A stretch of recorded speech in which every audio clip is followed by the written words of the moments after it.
Hello, and welcome to Friends for Life, a podcast of the Lutheran Church Missouri Synod's Life Ministry. We're sharing the stories and insights of real people living out God's love for the people He's created. We hope you'll stick around and be our friends for life. Thanks so much for joining us for episode 20. I'm your host, Steph, and today we're introducing a new series called The Floor is Yours, where we invite our guest to lead the conversation. Each installment of this series will feature someone with a unique perspective or experience with life issues. They essentially get the mic and take it away. Dr. Donna Harrison is our guest, and we are in for a treat. I have known Dr. Harrison, I believe, for about, 6 years now. I was pregnant with our first child at that point, and I met Dr. Harrison in Fort Wayne when I was working with Life Ministry. And so it's really fun to be coming kind of full circle in this way and getting to touch base with you again, Dr. Harrison. It's like in the 6 years since I have seen you, you have not aged one bit and you look beautiful. Dr. Harrison, would you please introduce yourself? Sure. I'm Dr. Donna Harrison. I'm a board-certified obstetrician gynecologist and have been a board-certified obstetrician gynecologist for about 35 years. I am currently the Chief Executive Officer of the American Association of Pro-Life Obstetricians and Gynecologists.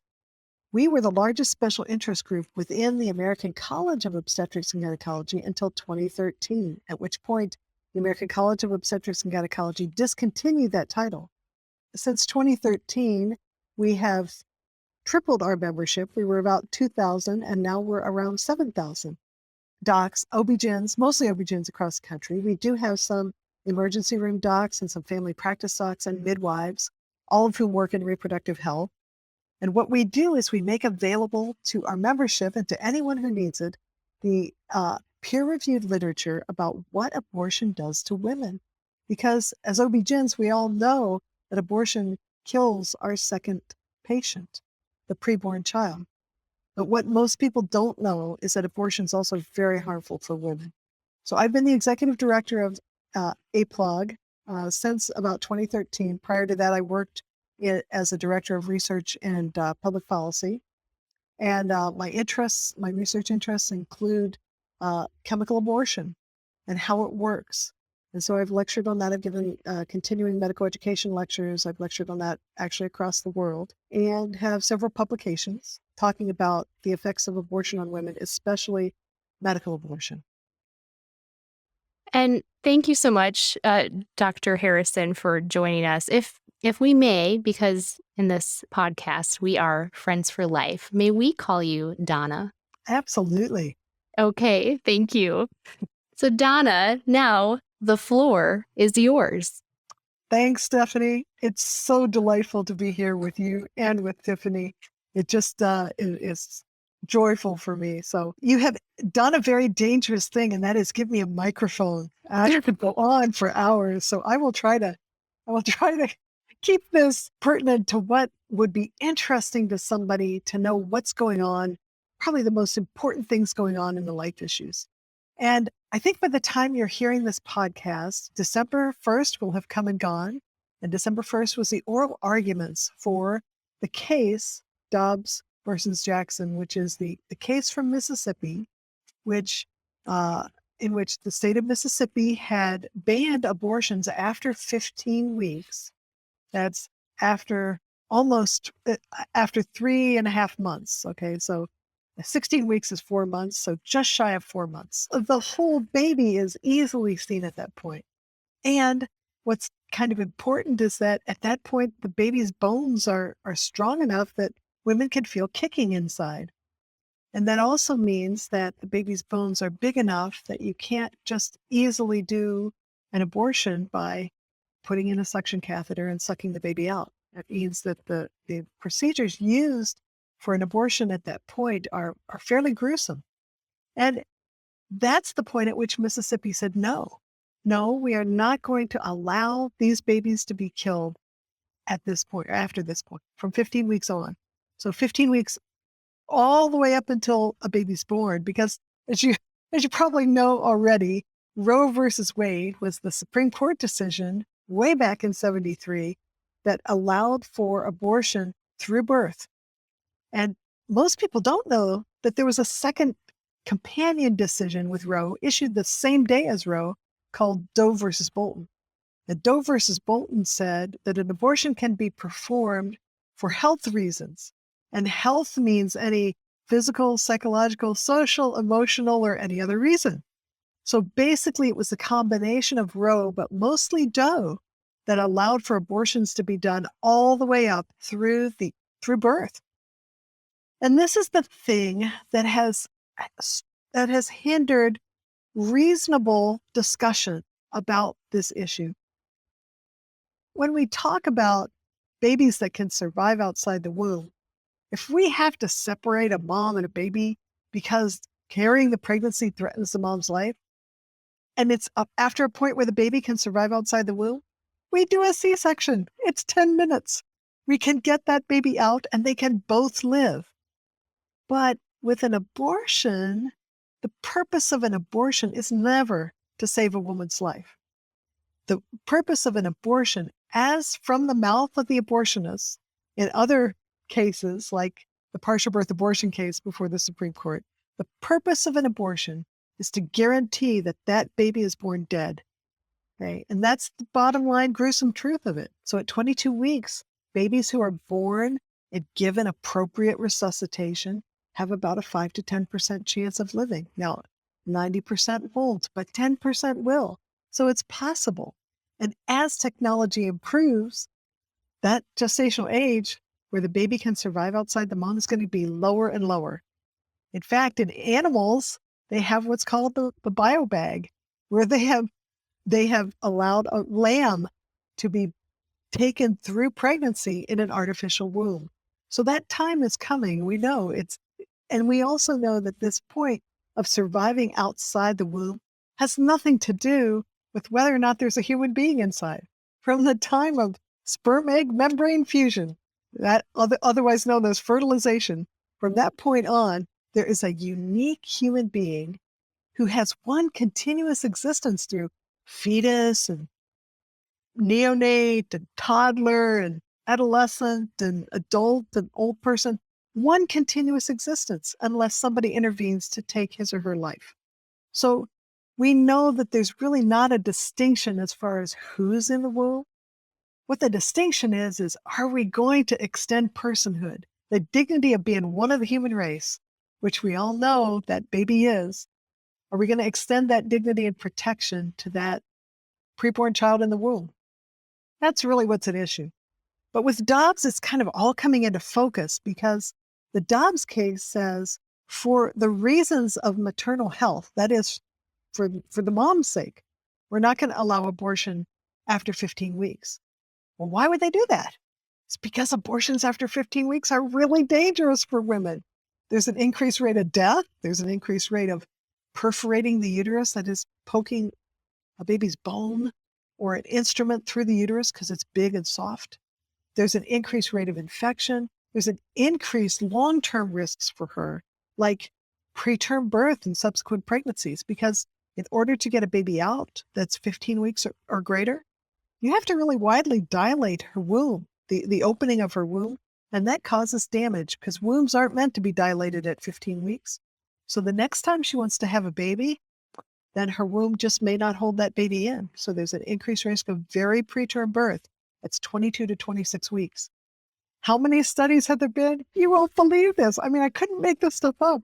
There's been 160 studies over 5 decades that have shown that women who have an abortion are at increased risk of preterm birth and subsequent pregnancies. Not only that, I mean, and it's something that I think every woman should know. Whether you're pro-life or pro-choice, we have an issue of informed consent, and women are not being told what abortion does to their body. Another thing abortion does is we know that even if we look at unplanned pregnancies, surprise pregnancies, crisis pregnancies, women who give birth in those circumstances, and we compare those to women who abort, the women who abort are at increased risk of suicide, drug abuse, depression, and all of this adverse psychological outcome that comes from losing a baby at any gestational age. It's always traumatic. But losing a baby in a situation where society says it's your fault, you can't grieve because there was just a blob of tissue. Why are you grieving? When in fact, the woman knows. And if you ever want to really read and weep about something, there's studies that have been done looking at women in abortion clinics and noting how many of them actually rub their wombs and talk to their babies. It's a biological bonding that God wove into the fabric of being a woman. We know when we're caring for life. I mean, we're the place life happens in our body. It's a wonderful thing. So for life to happen here and then to violate that violates the deepest part of who a woman is. And I think we need to really rethink what we as a society think about pregnancy. It's a wonderful time. In fact, that's why I went into OB-GYN, because it's great to see women who are caring for their kids in the most intimate way possible. So that is kind of the biological reality of abortion after 15 weeks. It's not a good thing for women. And so state of Mississippi bans it. Well, that ban from the state of Mississippi flies directly in the face of Roe versus Wade, which says a state cannot make any bans in the second trimester.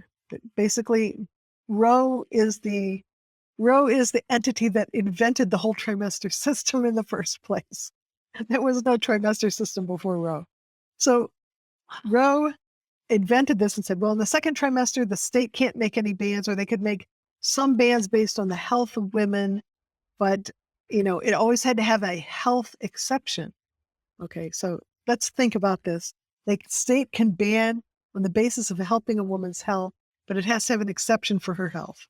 Well, this is crazy because any health exception falls under DOE, which is any physical, psychological, social, familial, or any other reason. So anytime you talk about a health exception, you're talking about the exception that eats up the rule. There is no rule if there's a health exception, because DOE says health is anything you want it to be, which means that you can have an abortion for any reason.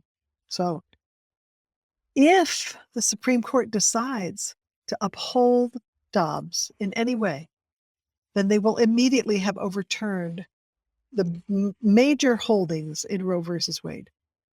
They'll also have overturned the major holdings in a second case that people may not know about, which is Casey.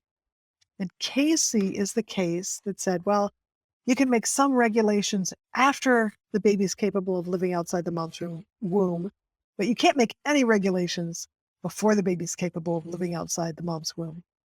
But Dobbs bans abortions before the baby's capable of living outside the womb. 15 weeks is clearly before the baby can live outside the womb.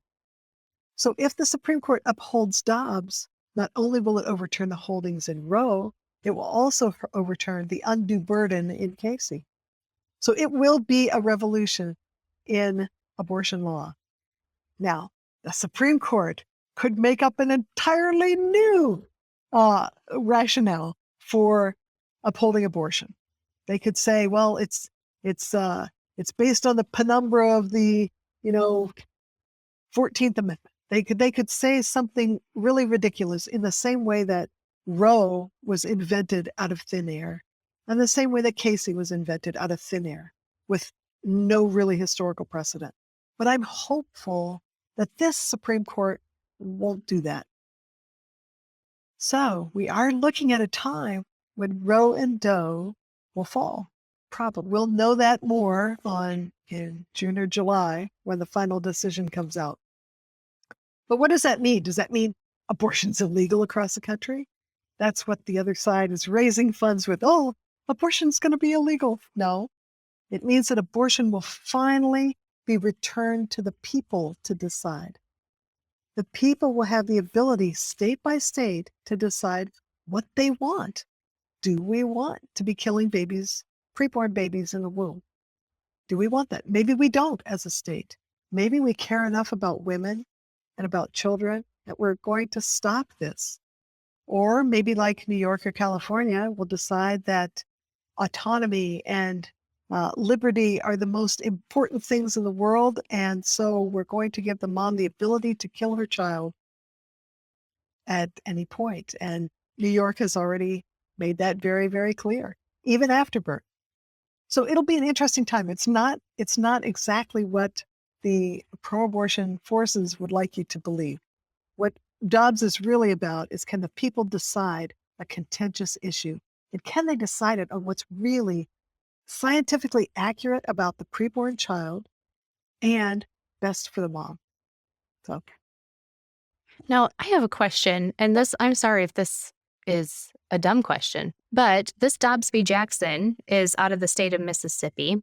yeah, But Mississippi isn't the only state who's put restrictions based on gestational age on abortion. And we have the more recent in our history of Texas with their particular abortion ban. And then I also remember when I lived in Missouri, when I worked in pregnancy centers across the street from abortion clinics in Missouri, we had a shorter amount of time for women to legally get abortions than did Illinois. So a lot of people crossed state lines when they were further along.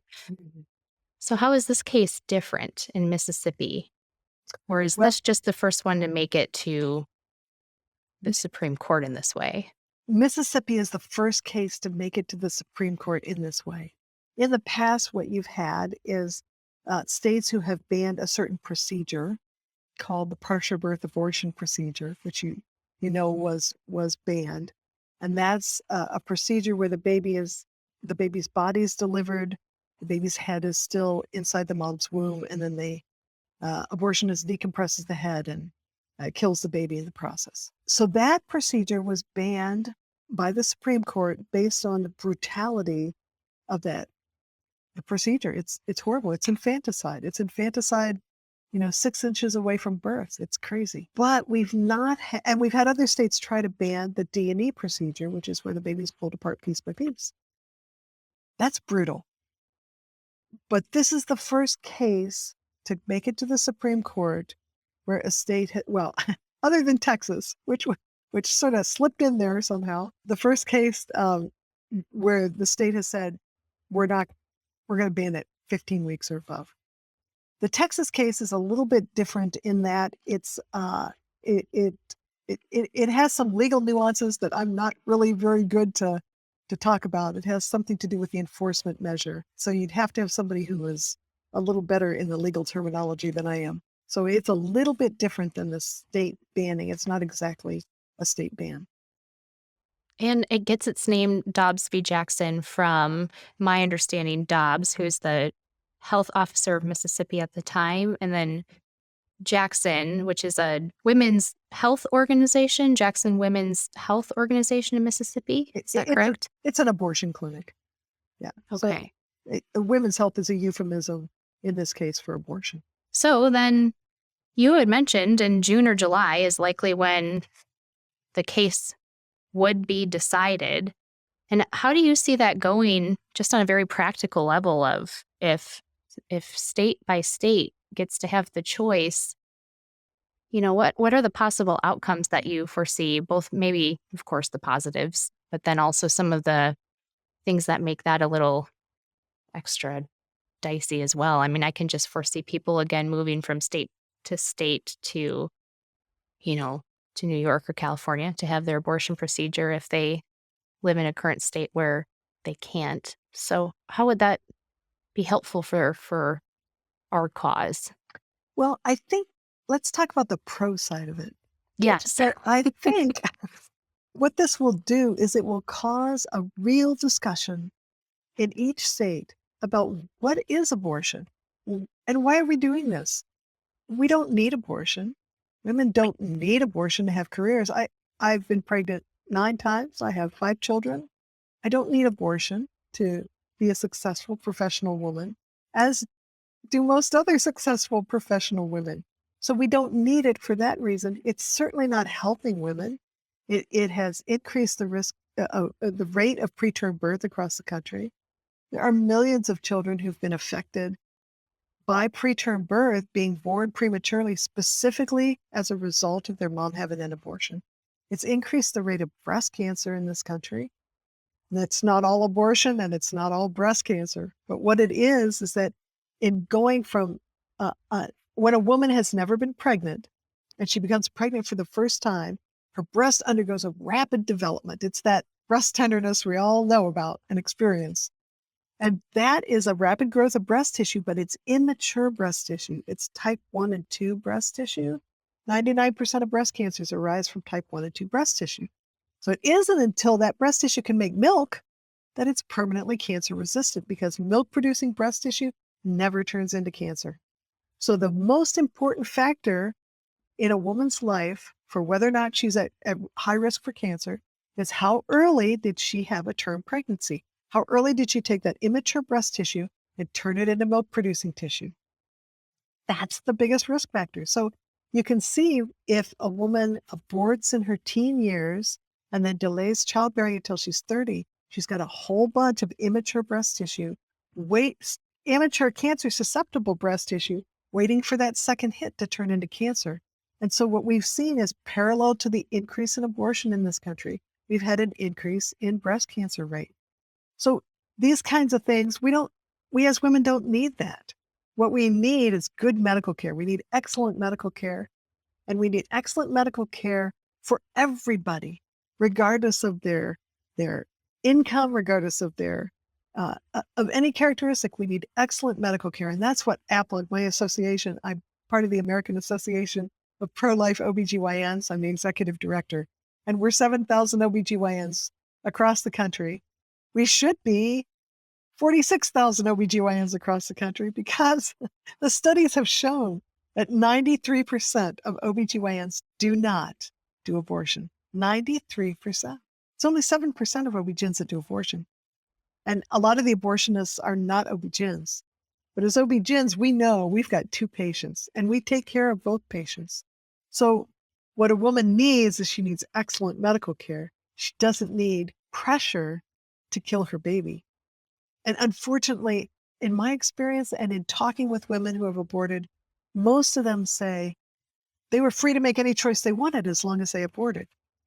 Okay? They were pressure from parents, pressure from boyfriends, pressure from work, pressure from society in general. Why are we doing this to women? It is our privilege and honor to be the place where life happens for the next generation. It's a wonderful thing that we do. So we should be supported by society to bring in the next generation. We shouldn't have to fight tooth and nail for our children. It should be something that is welcomed in our society. And I think that's one of the things that having the ability to discuss this on a state-by-state basis will really help, because we'll start to think about these things as a people, think through them intelligently, and not just hide behind, politicizing this issue to the point where we've stopped thinking about what it's actually doing to women. Well, so then walk me through, Dr. Harrison, how does this case move through time? If it starts in December and, the time of this airing will be after that, what happens in between December and then, June, July, when this decision comes out? Well, as far as I understand, the great mystery behind the curtain is that the judges deliberate and they collect other evidence and they think about it and they talk about it, and then they announce it in June or July. So beyond that, you would have to have a lawyer tell you the intricacies of why it takes 6 months or 7 months for the Supreme Court to make a decision on what seems to me a pretty clear-cut, obvious case. And especially because most lawyers that I've talked to, even on the other side of the debate, pro-life, pro-choice lawyers, have admitted that Roe was created out of thin air. There's no legal precedent for Roe. There's no place in the Constitution that says a woman has a right to kill her preborn child. It's inconsistent with other laws that we have, like the homicide laws. If you shoot and kill a pregnant woman, then it's a double homicide because you've just killed her child too. So the law recognizes that there's a second child inside for purposes of homicide.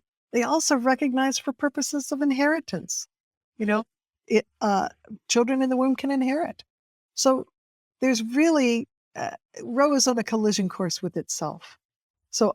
And not only that, but the science on which it was based is, 45 years old, before ultrasound, before we had all of this wonderful technology.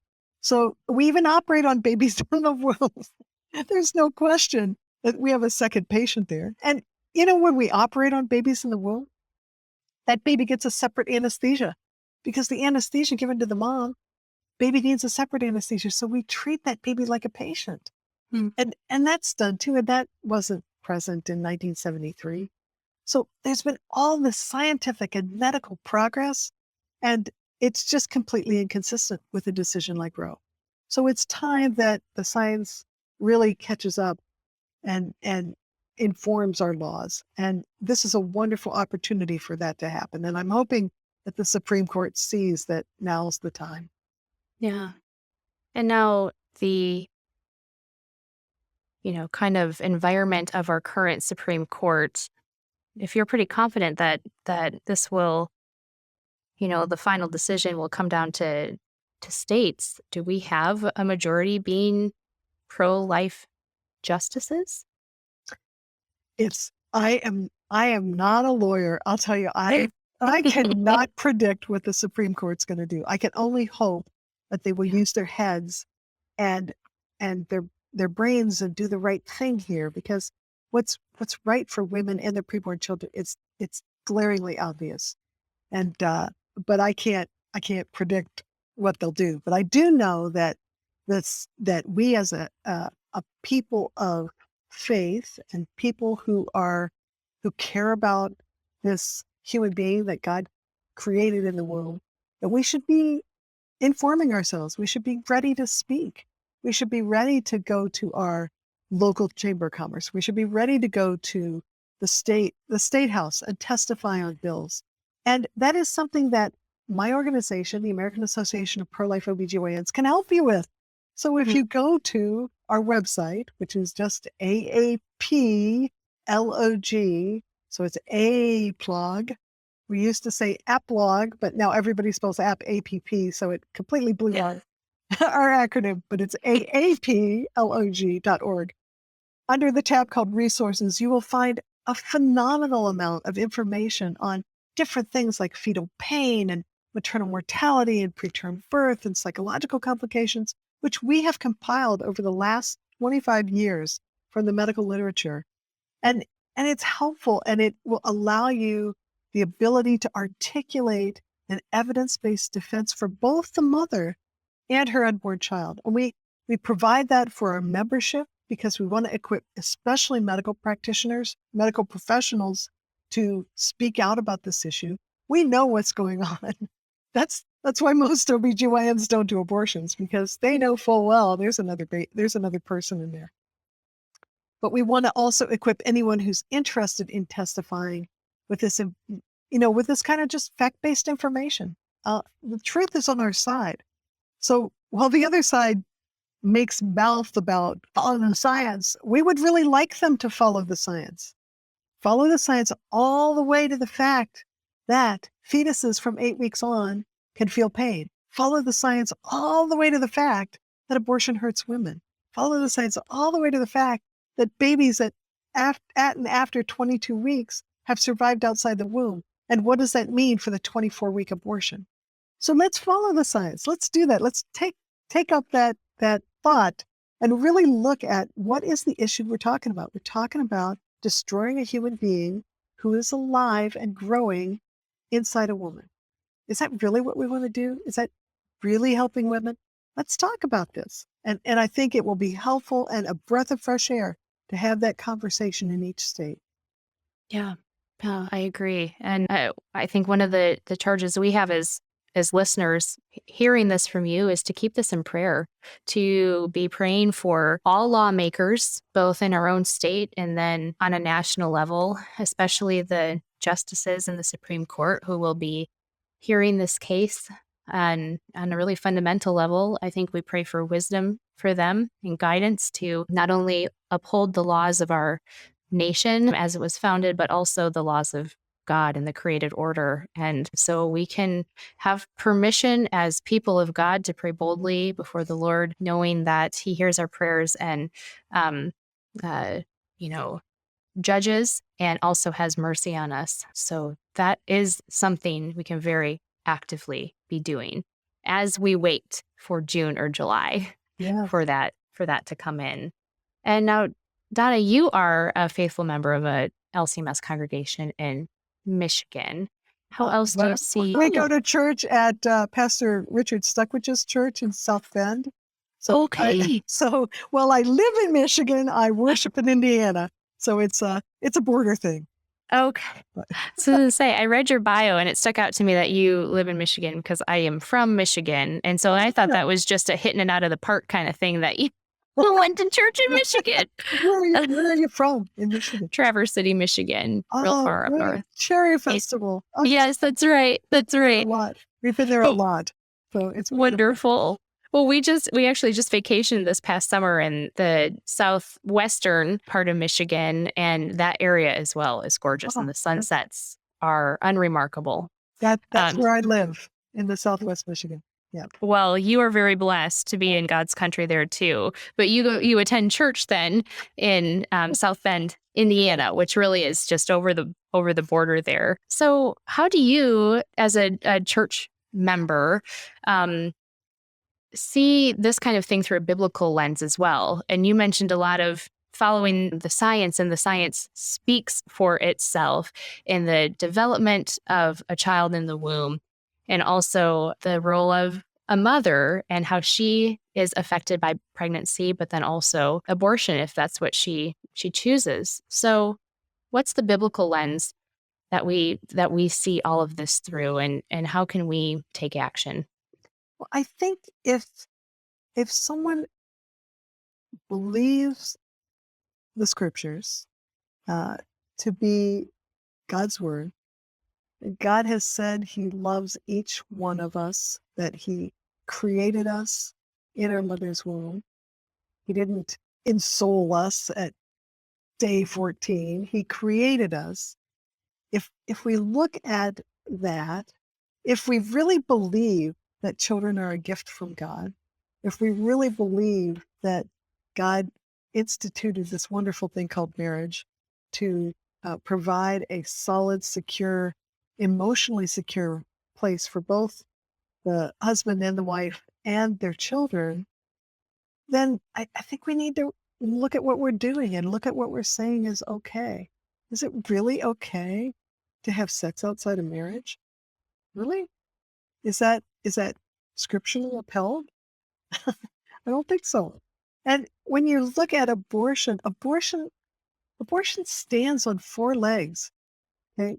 In this culture, the first leg that abortion stands on is, well, it's just a blob of tissue. But with ultrasound, nobody believes that anymore because it's no more a blob of tissue than I'm a blob of tissue. Now, sometimes I do feel like a blob of tissue at the end of the workday, but I'm no more a blob of tissue than that preborn child. So that's kind of fallen off, okay? The second leg is this lie that abortion is good for women, that we need abortion. And we don't. We don't need abortion. We don't need to have the thing that is most close and personal to our heart cut out because it's convenient for somebody else. The third problem, and you'll hear this so much right now in this debate, the third problem is we don't really want those kind of people reproducing, which is why abortion clinics are located predominantly in Black and Hispanic neighborhoods. Margaret Sanger was a eugenicist. She wanted to get rid of the Black population. And she made no bones about it. So the Planned Parenthood has carried on her legacy. She founded Planned Parenthood. It was first the American Eugenics Society, and then it became Planned Parenthood. So Planned Parenthood has not lost sight of Margaret Sanger's original intentions, and that is to reduce the population that they don't like. That's a problem because that's where the money comes for the abortion industry. And what you'll hear is horrific things like, well, these moms are just going to have more poor babies. What a horrendous thing to say about God's people. about the people that he created and he loved and that bear his image. I mean, just think about the horrendousness of that. And then the fourth problem, the fourth leg, and this is where the church is going to have to stand up. The fourth leg is, if he can walk away, I can walk away. So sex, unfortunately, for many men is a 5-minute commitment. And for a woman, it's a 20-year commitment. So until we turn the hearts of the fathers toward their children, then I think we're going to have a problem. And the only organization that can do that is the church. Because certainly my organization, the American Association of Pro-Life OBGYNs, we're non-sectarian. We take people of any faith who stand for the science, to stand for excellent medical care for both of our patients, both the mother and her preborn child. So we can't really address that issue of he can walk away, I can walk away. That's a catechesis issue. And I want to tell you some really sad statistics. For women that go to church once a week or less, women that go to church once a week are no different than the general population in their abortion rate. Okay, so yeah, that's real sobering. So Once a week. So most people on Sunday. Okay, on so Sunday. If you look at women who go to church on Sunday, Mm-hmm. and you compare just once a week, not twice a week. Yeah, no midweek catechesis. Okay. Okay, I see. Once a week on Sunday, and you compare the abortion rate in that group with the abortion rate in the general population. There's no difference.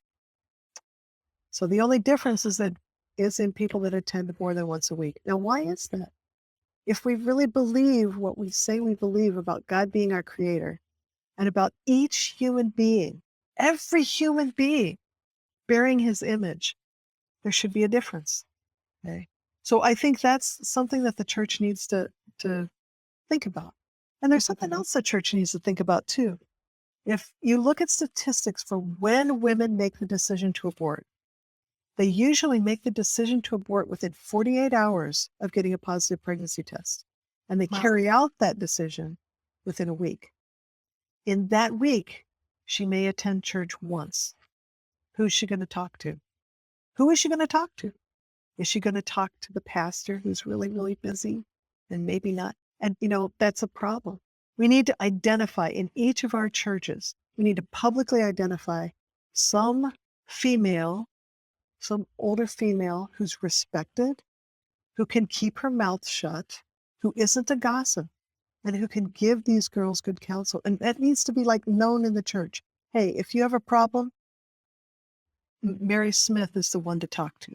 She knows how to keep her mouth shut. She's godly. I mean, it is a wonderful role for a deaconess, but it's got to be someone that these girls can trust and someone who can give good counsel.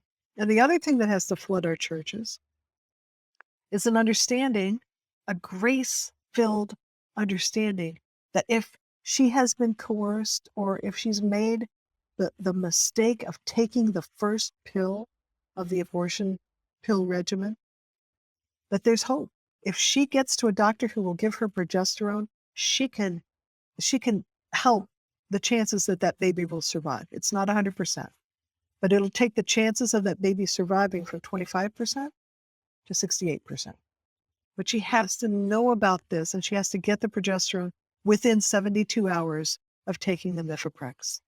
Okay, so that's the kind of thing we should be looking in our parishes to say, who's our doctor in our parish that's going to make sure that this happens for this girl? Who's the woman she can talk to that can make that happen? And I think it's an important responsibility, because when Roe falls, and it very likely may fall with this Dobbs case, when it falls, the abortion industry is already working on their backup plan. And that is complete willy-nilly access to the abortion drugs. And the way they're doing it right now, there's over 70 different websites where you can order the abortion drugs online. No doctor's prescription, no visit. There's a TikTok video by a guy named Joe Baca. I don't know Joe Baca, but he talks about, he shows this pill and he says, these are the drugs that I bought online. Nobody asked my age, my sex, my date of pregnancy, and I bought it with a gift card. And he's typifying the problem, which is the abortion industry is so entrenched in reducing the population that they are willing to sacrifice women's lives because these women have no medical care when they get this online. They they don't know if they have a pregnancy in their tube or in their uterus. Okay, you take the abortion pill when you have a pregnancy in your tube and you start bleeding and cramping, which is a sign of a rupturing ectopic pregnancy. And then you call the abortion clinic, I'm bleeding and cramping. They say, honey, everybody bleeds and cramps. Just sit down and take a Tylenol and call me in the morning. And she dies. She dies because the tube ruptures and she bleeds to death. I've actually reviewed the adverse event reports that were sent to the FDA after the use of this drug, after they approved the drug. And there's been several women who that exactly happened. They were told to just, honey, sit down. It's not a problem. Just lay down, call us later. And they died. They died in the way to the hospital in the ambulance because they bled to death. So not only that, you want to make it worse. Women who take this drug and they're further along than they think they are, if they're past 13 weeks, they have a 30 to 40% chance, 1 out of 3 or more, that they will have to have emergency surgery to stop the hemorrhaging. Wow. Okay. But the abortion industry doesn't care. They don't care how high the pile of dead bodies is, so long as they profit from abortion. And you have to know, Planned Parenthood is the one who was given the rights to manufacture and distribute this drug. They created a shell company, Danco, but the rights to manufacture and distribute, i.e. the money that comes in, flows right back into the abortion industry.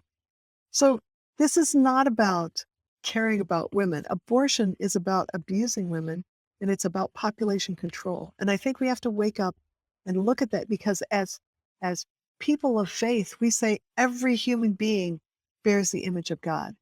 We don't want anybody to be killed. That's not what we're about as people of faith. So there's just a lot of things I think the church needs to be aware of what's going on so that we can actually make a difference, so that the next time women are polled about their abortion history, that women who go to church will be statistically different than women who don't. That we know within the body of Christ, we care for our own. And caring for our own includes that preborn child in the womb. It includes our aging family members. We care for our own. And isn't that the hallmark of Christianity? They'll know us by our love. Mm-hmm. So we need to be known by our love, which is big enough love to embrace preborn children. And I would love to see the LCMS, really, really bring that into fruition in their congregations. Yes. Yes. Amen. Let it be so.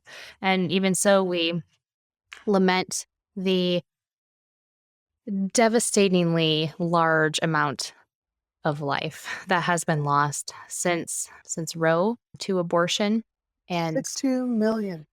62 million human beings. And that's what's documented. Yeah. And that's what's documented. You're right. That's what's documented.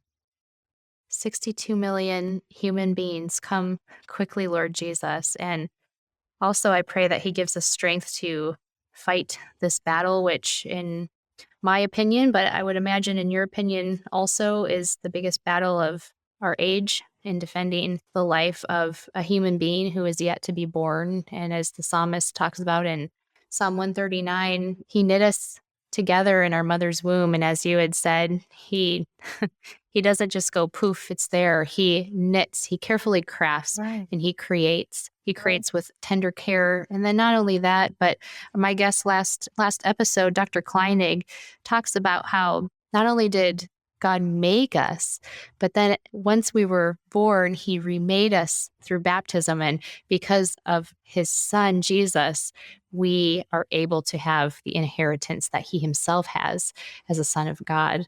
And we rely on, of course, the work of the Holy Spirit as well to to care for our current neighbors and to care for our own bodies, and the fellowship of believers to be in support of young moms who find themselves in these situations where they have an unplanned pregnancy or a surprise pregnancy. And we also, as a church, come ready with forgiveness to deliver these women who have, like you had said, made the mistake of having an abortion already, that Christ's forgiveness is for them as well. And that's really important because all of us have made mistakes. We've all done things. And the beautiful promise of the gospel is that we are remade, that he remakes us. Mm-hmm. And I think it's not just the women. Think about the men. Think about the guys who thought sex was just a really fun thing to do on the weekend, and then their first child is killed. Okay, there's something very bitter in knowing that you took something so beautiful and so sacred, and you were part of the loss. You were part of not caring, not doing the God-given thing that you could have and should have done, and that also needs forgiveness, and it needs embracing. But I think the church really needs to do better with prevention. We need to do better with our attitude toward marriage itself. I mean, God instituted marriage for a really good reason, for us and for our children. And that is not supposed to be taken lightly. And the one flesh union, it happens. I mean, whether you get married or not, you become one flesh when you have intercourse. And it's not just when you conceive. It turns out that there are cells from the men, from the person you have sex with, which actually reside in your body, stem cells. It's called microchimerism, and so the one flesh union's real, and that one flesh union should be reserved for a promise of lifelong faithfulness, and that needs to be expected from our kids. I'm not saying they won't mess up every once in a while, okay? But the expectation should be, this is what sex is about, and this is why it's about, and this is what it means to offer your body as a living sacrifice. And this is what it means to flee sexual immorality. And to really talk about what Scripture says a whole lot about sexual faithfulness and about sexual immorality. And this is part of being a Christian. Yeah, so Christianity isn't for wimps, okay? So we exercise self-control, yeah. So marriage is a good thing, yeah. And I see this happening in two different ways. One, there is, I have seen patients of mine, or parents of patients, who have had the expectation that their daughter isn't going to get married until she's through college, through grad school, and has established herself in a career. That makes her about 38 to 40. Okay. Yeah. So she's got a boyfriend whom she loves, and he loves her, and they're supposed to be sexually abstinent for 22 years. I don't think so. Okay. So we set up this cultural expectation that makes it impossible for a couple who God has brought together to be sexually faithful. When what the parents could have done is said, yeah, get married. We'll help you through grad school. We'll help you through, I mean, there's a way in which we need to examine our attitude toward marriage and children, which has unfortunately copied a lot of the attitude in society. And I'll give you an example from my own life. I've been pregnant 9 times. I've had 5 children. Well, actually 6. I've got 4 in heaven. But during those times, the first baby was celebrated. Oh, yeah, great. Donna, I'm so glad you're pregnant. Second baby is like, oh, glad you're pregnant. The third baby is like, don't you know how to stop that? And I got so tired of it. I finally said, yeah, you want me to tell you about it? want me to tell you how I got pregnant? I'm just, because the attitude toward family is so negative, and it's negative in our churches. And I think we really need to do some introspection about what we believe about the gift of God. Every human being is a gift. Why would we say no to a gift from God? And why would we look funny at the person who's having 3 or 4 children when they're receiving joyfully the gifts that God's given them. We should be rejoicing with them because we need each other and we need these children that God has created and put in our life. We need them, and we need to be a church that is known for its love of every person that God brings into a relationship with us as a neighbor.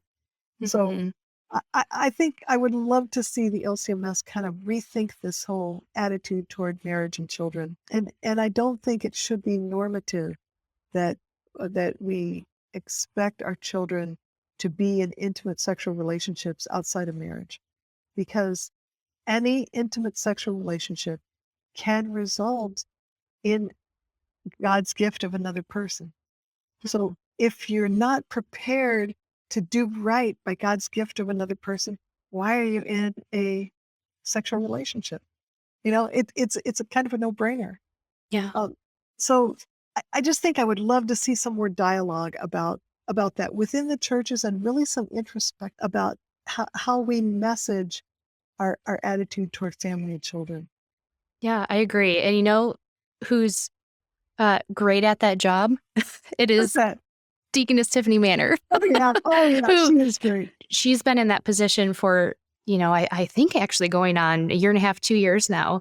And the resources coming out of Life Ministry and the message that is being proclaimed that children are a gift, that family is the way that God instituted and designed it, is very good.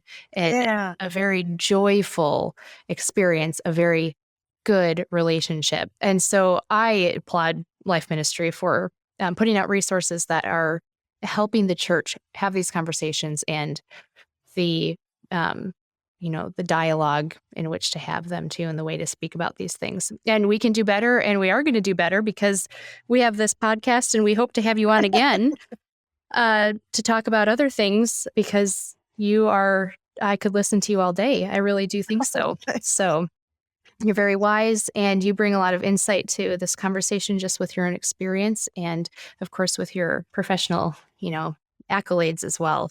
Thank you so much, Donna, for joining us today. Yeah, you're welcome, Stephanie. Thanks for having me.